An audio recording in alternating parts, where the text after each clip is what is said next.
Hey, what's up, Vox and Hops heads? I'm Matt, the vocalist of Cryptopsy and the host of the Vox and Hops Metal Podcast, brought to you by Sound, Talent Media, and Evergreen Podcasts, where I sit down with fellow metal musicians, talk all about their lives and music while sharing killer craft beers. This Vox and Hops episode is presented by Heavy Montreal. Heavy Montreal, Montreal's premier metal promoter, and trust me when I say this, if you are ever in Montreal and you would like to go see a killer metal show, well, Heavy Montreal will most definitely have you covered. I'm beyond stoked to have Heavy Montreal behind the Vox and Hops Metal Podcast. Now, today on the podcast, a very special episode because it is the final Vox and Hops episode for the time being. Get ready, everyone. This is Vox and Hops episode number 500 with Dani Filth.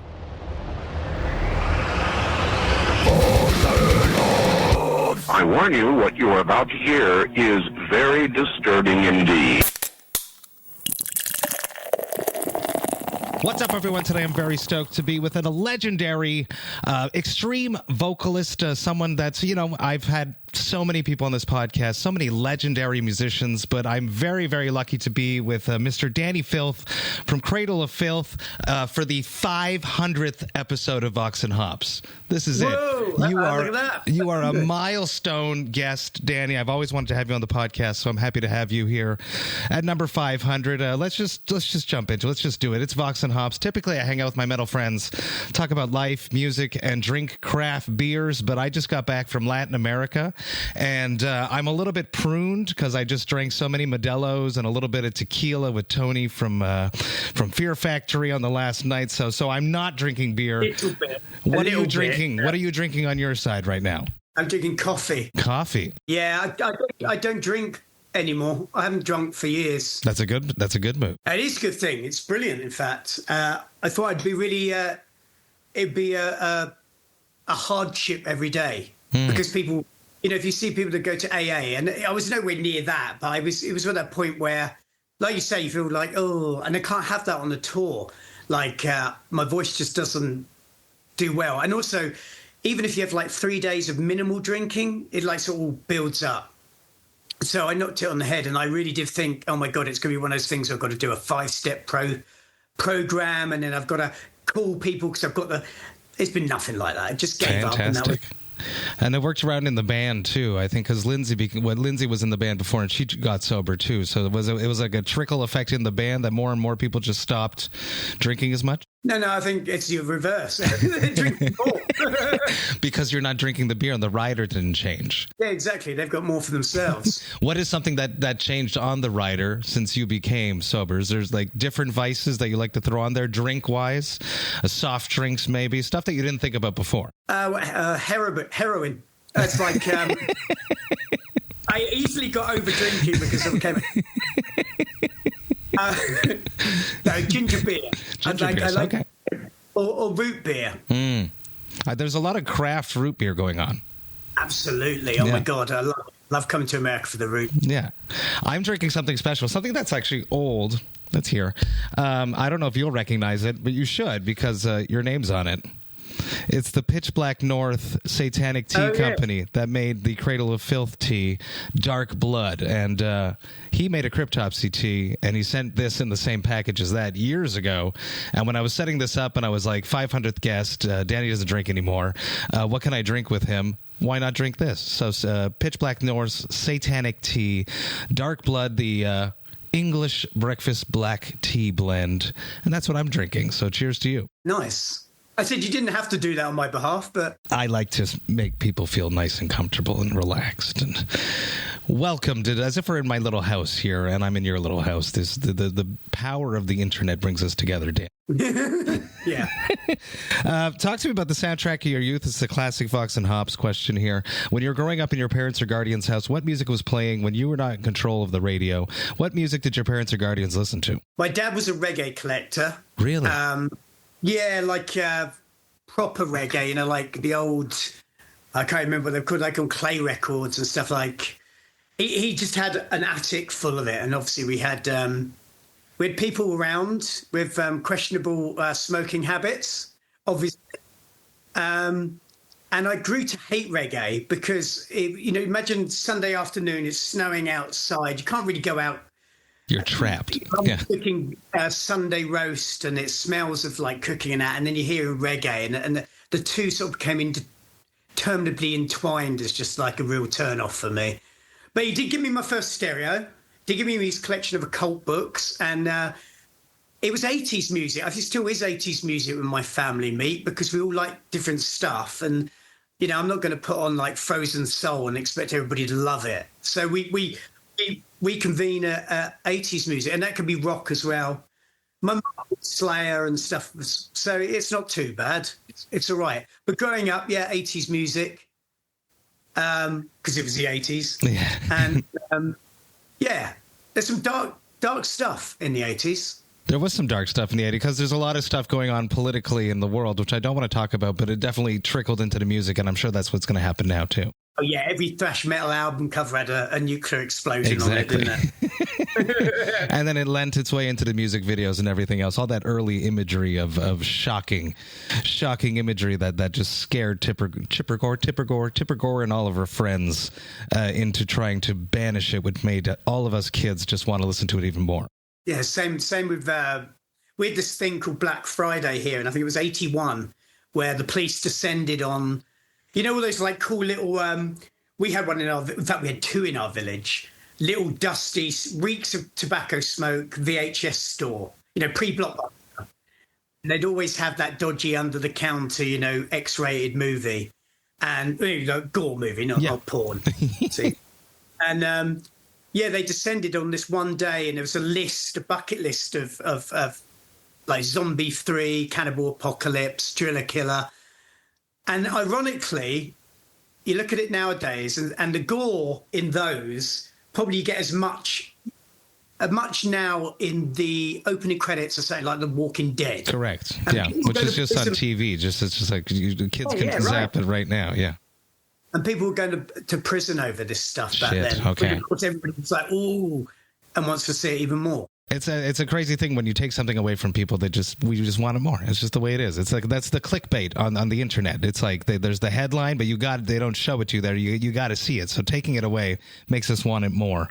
Talk to me about discovering your voice. Such an iconic voice. There's like a handful of people in metal that they play, the song comes on, and you know immediately who it is. There's George from Cannibal Corpse. You're up there. Travis Ryan from Cattle Decapitation. There's just these handful of people. Talk to me about discovering your voice, exploring your voice, and how you got into screaming. Well, I was, as most people were, I was in a handful of bands at school. Started with a band called the Bondage Boys, which were the Beastie Boys, really. Yeah. It's just my son fucking loves that shit. Yeah. Yeah, it was that. Then I was into punk bands, hardcore bands, then eventually got into metal because I found someone who could actually play properly, you know. And I took a year off to see how the band would go. Oh, really? You just stopped school and just went all into the music? Yeah, absolutely. And what was your parents' reaction to that? I think they were cool. I think they probably thought I was going to be wasting my life. Yeah, but they were wise enough to know that hypothetically, if it doesn't work out, you'll come back. Yeah. And I guess finding the voice was, I was a big fan of back in the day. Well, still now, oh my God, massive. Merciful Fate, King Diamond. That's what I was thinking. Yeah. Bruce Dickinson. And there's a guy called Stace McLaren from Razor. Oh, yeah. I was a massive thrash metal fan, and I loved these screams he did. And then Cam Lee started doing a few on From Beyond, and I was like, I managed to do it, and I was like, wow, this is my sort of thing. Because I started off as really death metal. Just low gutturals, but you were very interested in the super high. Well, just a bit of everything, I guess. And and then I would concentrate on making it audible because it's all well and good, you know, doing vocals, but if you can't hear what the words are saying, then I think it's a little bit, you know, what's the point? Here's some music nowadays. I just go, I'm not sure if somebody's vacuuming during this. There's a mic in the sink. That's it. Yeah, and I get it, and I love it. Don't get me wrong, but it's not for me. I work hard on the lyrics. I want people to hear them. Exactly. Exactly. I stepped in for Cryptopsy, and then there was obviously 2 eras of Cryptopsy, Mike DeSalvo, Lord Worm. Lord Worm is completely undecipherable, and when I was stepping in, because I wasn't a Cryptopsy mega fan when I joined the band, it's not that Mark Wahlberg movie story, I gravitated way more towards Mike DeSalvo's songs because I could actually understand what the fuck he was saying. And when I was looking at the lyrics, I could make sense and be like, oh, I can learn that. Whereas the Lord Worm songs, I was like, oh, I'm going to have to phonetically cut this apart. Harder. Yeah. It's so much harder as well to get the words out like that. It's insane. So I figured it out eventually, and then it's a big aspiration of mine too to really make sure that people understand what I'm saying. Is it audible? And that's a whole other step. And a whole other step of that is like really articulating as you're doing the vocals, almost like over dramatically doing it. Yeah. Chuck Schuldiner, John Tardy, even. Yes. Although I think the first record, I know. any word, made it up. Yeah, he's one of the greats. Yeah. Let me think now. Dave Vincent is another good one. Oh, yeah. Those gutturals. Yeah. Super audible. And Michael Ackerfeld, too, from Opeth, the way that he comes across with that. Just unbelievably. Yeah. Dropping a new album, The Screaming of the Valkyries. It's coming out soon via Napalm. You guys do a lot of music very frequently. I think it's super commendable. I'll take my hat off to you because I know what goes into making a record. It's a lot of work. You dropped the live record a few years ago. 2017, I think, was the other one before that. A real full record, not a live record. And then there was one 2 years before that. Talk to me about releasing music so quickly.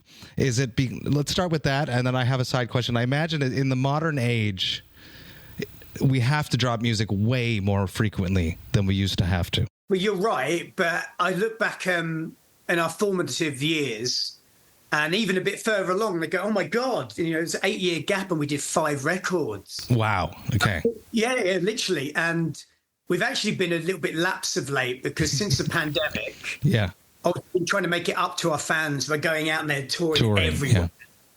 Yeah. And then we replaced 2 members. So obviously with fresh blood. And in our band, everybody writes. You have to wear so many hats in a band. Especially Donnie. I mean, literally does. Shout out to Dani. He's a Vox&Hops alumni. I've had him on before. He's awesome with his little metal horns. His little metal horns. So with new people in the band, they've got to adapt.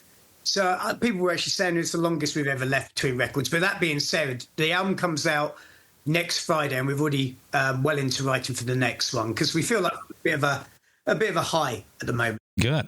It's really cool to when there's new blood in a band and like there's just this new funneling of ideas and the Dropbox gets full and then there's these ideas that excites you, which inspires you to keep going and to create new interesting things that excites you primarily, and then that the fans are going to appreciate it as well. Yeah. Because you got to get that inspiration from somewhere. There's only some song titles. How many songs are titles? It's a freaking hard thing to do to come up with song titles. Yeah. Let alone the theme. Yeah, exactly. It does get you. Honestly, that gets harder. Trying to do something a little bit original to keep people talking about it. Yeah. And it's all been done. Like you may have come up with an idea ages ago, and then other people have I Google it. That's what happens. Do you Google song titles? Because I Google song titles. I had to Google The Screaming of the Valkyries because I was like, this is too good a heavy metal song title for it to be unused. What's going on? But you nailed it. It's good. I'm lucky my concept came to me in a dream, which has never happened to me before. And there's a bunch of riffs that came to Chris in dreams in a bandwagon. I don't know if you've ever toured in a bandwagon, but they're bumpy and you don't really sleep that well. So it's like a light sleep. Well, that's a bit different from ours. We usually, as a rule, put out little socks at the end of our bed and pray to the pixies and to put the riffs and put the wake up in the morning and they're all full. That would be wonderful. Nice. That's a good idea. I'm going to steal that, Dani. So where does the inspiration come from? How do you keep going back and keep being true to Cradle of Filth's concept and what fits under the umbrella of Cradle of Filth and still be exciting to yourself? Well, I guess it's a lifestyle. I mean, influence comes from everything, what's going on in the world, theatre, music, art, nature. It can be from anything. And I always keep a notebook at hand. Anything strike me in the middle of grocery shopping or anything like that. But yeah, you're like potatoes, Satan, perfect. Well, if you live a life and you surround yourself with that, you know, everything of your ilk every day, then something's going to occur. And I love metal for being a lifestyle like that. It's not something you can just dip in and out of like a change of Wellington boots or anything. That's true. All encompassing, all embracing, and it's worked. You took a year off from school. Here you are, many years into the career, still crushing it, still just top of the game. Cryptopsy, we have a little bit different of a path because our legacy member is our drummer, and we look at his drumming as an Olympic sport. And we, you know, Olympic athletes eventually have to retire. So it's a discussion that I've had with Flo is how many more years can we do this? How can we plan for the legacy of the band to end at the right moment and end at the right way? Is that ever something you've thought about, the end of Cradle of Filth, the end? As a vocalist, I know that we can do this forever, but is it something that you've thought about? Not until you mentioned it. I'm sorry.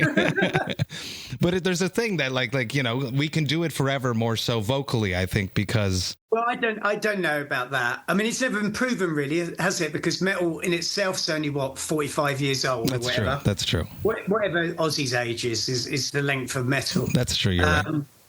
So you're getting to the point now where you're discovering whether people... I mean, you saw Steve Tyler doesn't do it, but I mean, the amount of coke he shoved up his nostrils over the years... doesn't help the vocal cords, so that skews the study.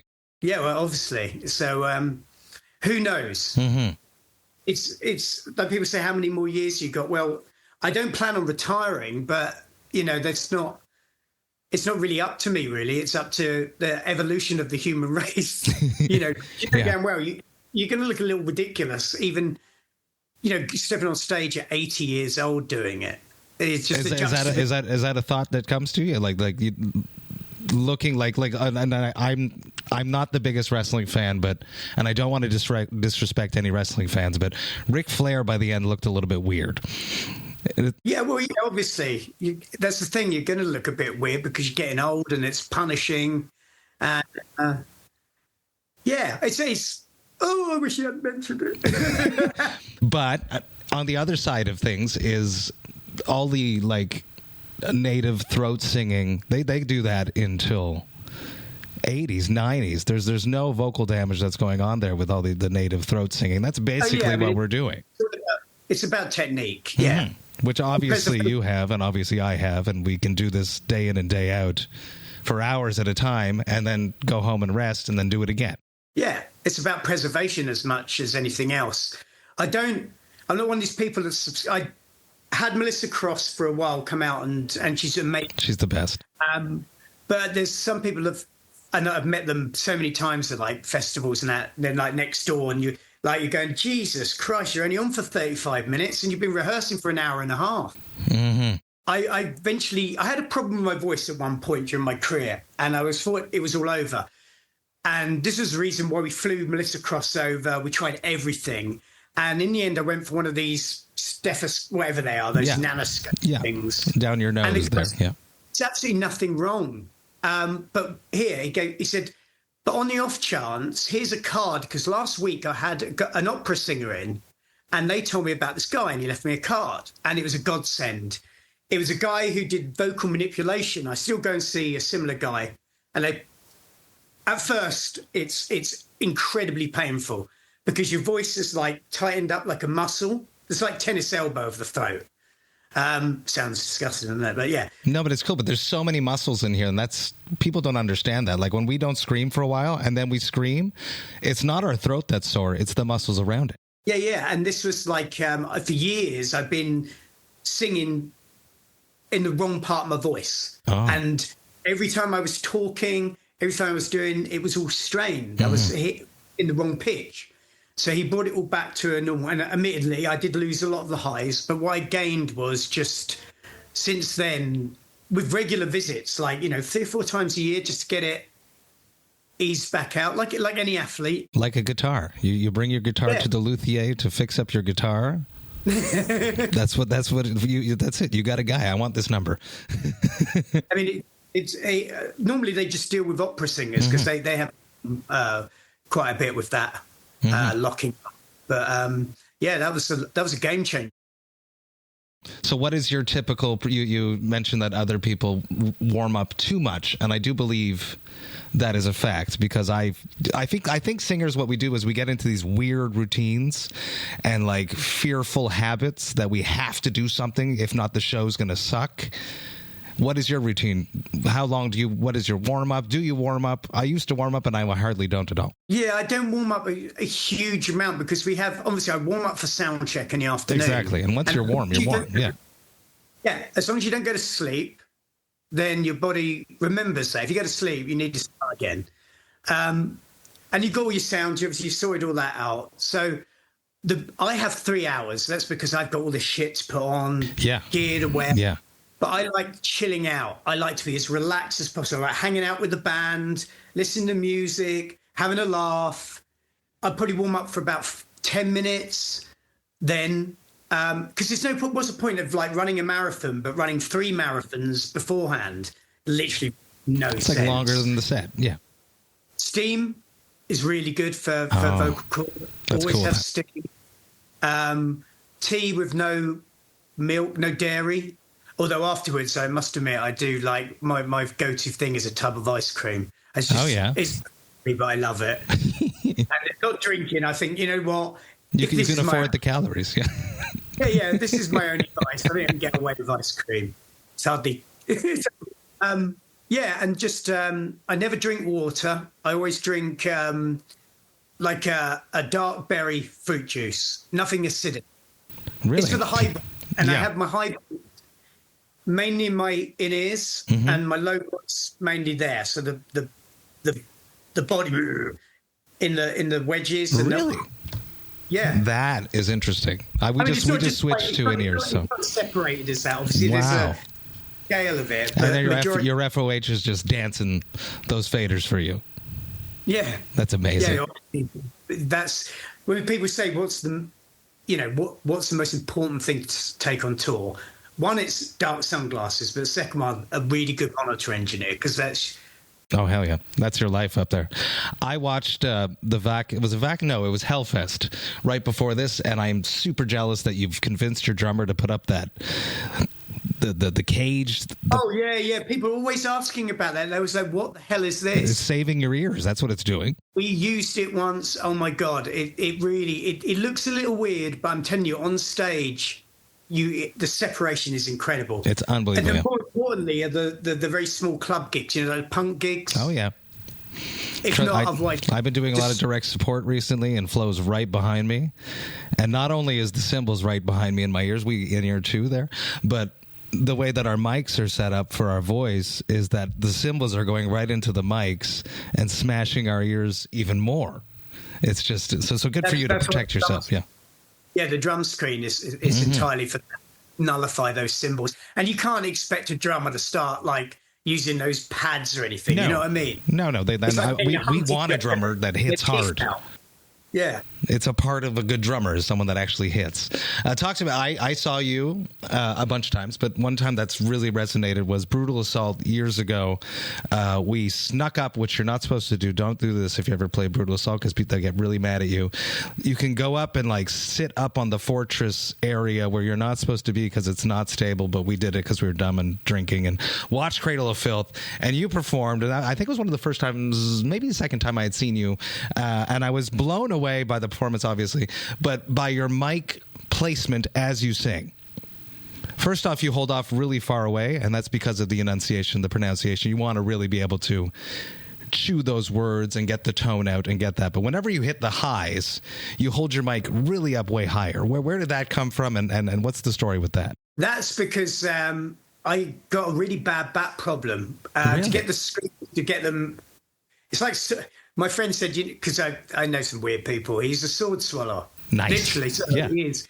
And he said it's just like sword swallowing. It's you have to have a clear passage to happen. And also, it's like you see Lemmy. Lemmy used to sing like that as well. Yeah. But for the highs, definitely. And I always pull back on the highs because if I way go louder. If I go for it, it's like it could be really bad. In fact, I think... the main cause of ear damage for myself is myself. Because in your in-ears you're that much louder, or just in general? Just in general, I just the highs really cut through. Yeah, it's because you just sort of like unleash hell, and it's that positioning just really helps. That's really and interesting, because singers, there's always this weird, like, we want to bend over for some reason, where it completely constricts the whole airflow. It doesn't make any sense to do that, but there's this weird metal thing that we want to hunch over and be weird. That, like, that's because we've forgotten the lyrics for reading. I played with a band recently, I won't say who, and they had the whole like iPad set up, and I was like, motherfuckers, that's a good idea. But well, that's when you just revert back to the Lord His Face. Yeah, exactly. Oh, look over there. Everybody, look over there. Well, I forget these lines. I love it. There's a lot of iconic vocalists in the world. Who are some new ones? Do you got your finger on the pulse? Like Will Ramos is probably one that pops up into my mind right now. Who is a new iconic vocalist that has a personality that has caught your attention recently? I don't know. I listen to, don't get me wrong, I listen to a lot of new music. I'm just trying to think of someone, I suppose, I don't know. Not someone that's overarching personality, come singer. I suppose guy from Ghost, but I mean that's different kettle of fish. I like Ghost too. I'm on the Ghost train. Yeah, it's a little. He does have an iconic voice. If it plays, you know it's him, which is interesting. Oh, absolutely, yeah. That's what I'm driving at. And the aesthetic is beautiful too. From Zealanada. I love Manuel. Yeah. Yeah, very very soulful, and then screamy as well.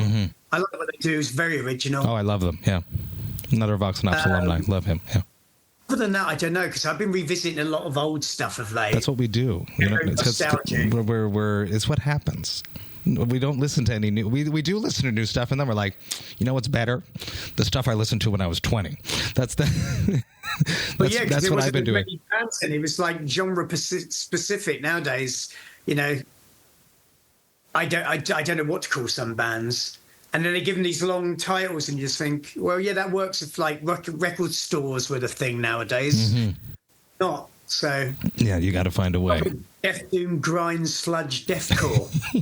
yeah, get it, mate. We're all metal. I prior to the fact that I'd love to be one of these bands that when people go and the name's mentioned, they just go, yeah. They don't say that about Metallica. Do you know? We call this Bay Area thrash band, very popular around 83. Who are they? Oh, Metallica. Oh, yes, of course. Or Iron Maiden.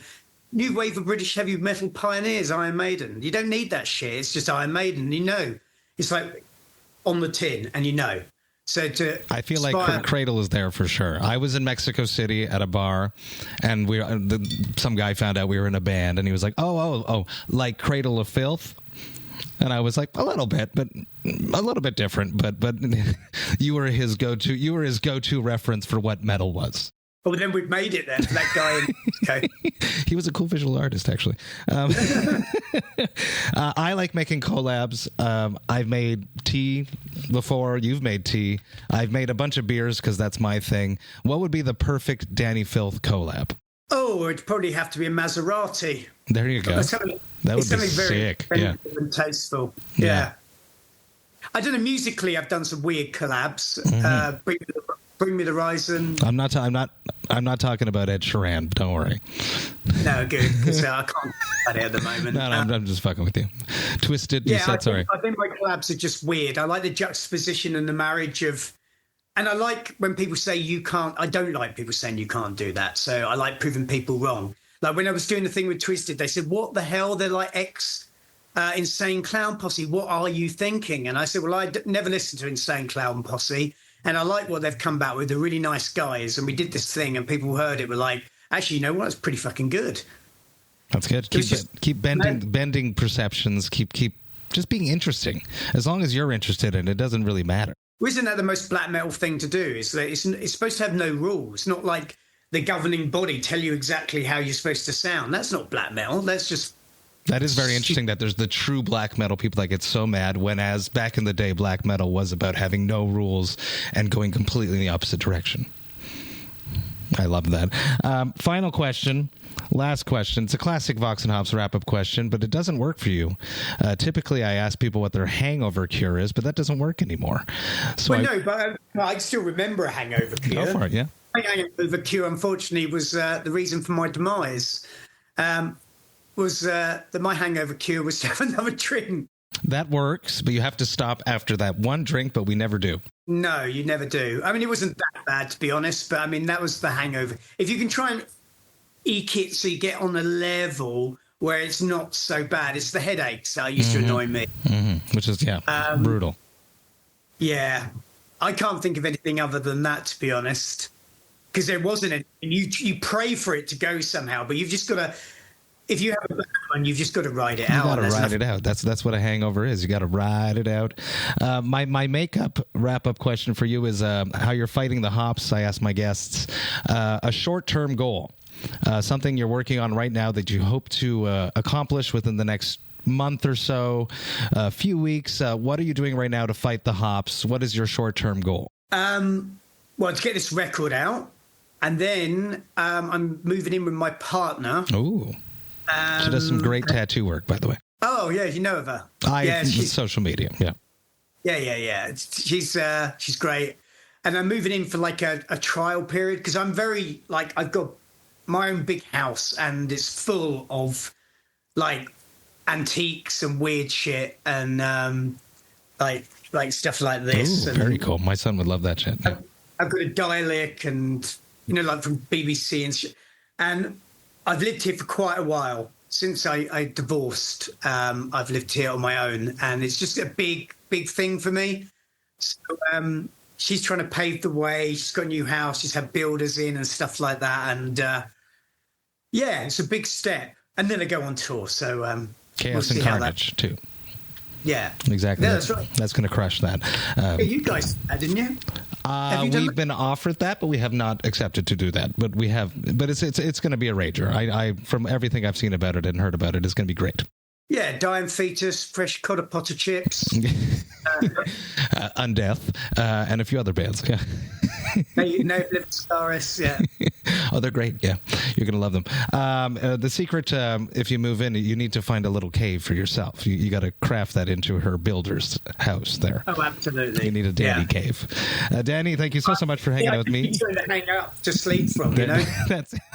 Dani, thank you so much for hanging with me. I appreciate it. Excellent 500th episode. I couldn't have asked for anyone better. This is amazing. Everyone go listen to the new record, The Screaming of the Valkyries. You're going to love it. And this was great. I appreciate you. Thank you, Matt. Hey, thank you all so much for listening right today. You know that I love and appreciate that. Man, this was an awesome conversation. I've always wanted to have a conversation with Dani to poke these questions that I had in my mind towards him.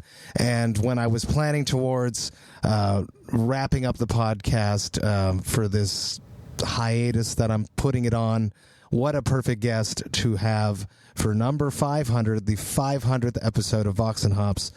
He's a legendary vocalist, a legendary individual, a legendary metal vocalist. What a pleasure it was to have a chat with Dani, and to have him be the final episode of Vox and Hops is something that warms my little Canadian heart. So massive cheers to Dani for sitting down with me and taking the time to hang out with me. The Vox and Hops Metal Podcast is brought to you by Sound Talent Media and Evergreen Podcasts.